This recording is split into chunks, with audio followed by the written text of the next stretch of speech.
Okay, so the next skill that we're going to be performing is going to be range of motion to the wrist and the elbow, okay? Now again, in your patient care plan, it's going to specify as to what side you need to work, so either your right or left side, okay?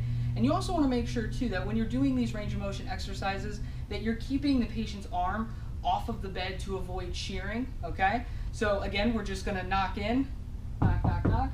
Good morning, Mrs. Jones. How are we doing today? Good. Awesome. My name is Michael, and I'm going to be your CNA today, and I'm going to go ahead and do some range of motion on your wrist and your right elbow. How's that sound? Okay. So you just state to the patient what you're going to do. You then close the curtain and perform hand hygiene. Okay, so now your hands are clean. So first what you're going to do is you're going to go ahead and turn the palm of your patient's hand, okay, upward towards the ceiling, and you're just going to have them bend to make a muscle at the elbow, okay? Again, make sure that you keep their arm off of the bed so that way you avoid shearing, and that you're counting before you move their arm. So here we go on the count of 3. 1, 2, and 3. And you're going to bend, okay?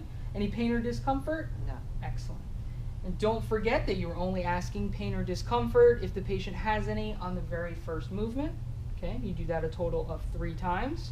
Okay, so the next thing that you're going to be doing is you're going to be doing the right wrist. Okay, so with this, you're just going to be holding the wrist. Okay, keeping it nice and straight. Okay, and then you're pretty much just going to be grabbing the fingertips, and you're just going to be bending the hand back.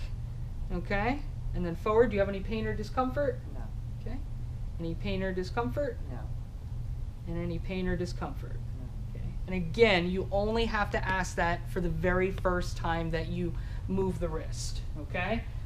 So now we are all done. Would you like a magazine or anything? Oh, no. Okay. You then hand the call light to your patient and let them know if they need anything, they can get a hold of you. You're then going to open the curtain, perform hand hygiene, and then you will look to the evaluator and say that you are done with this skill.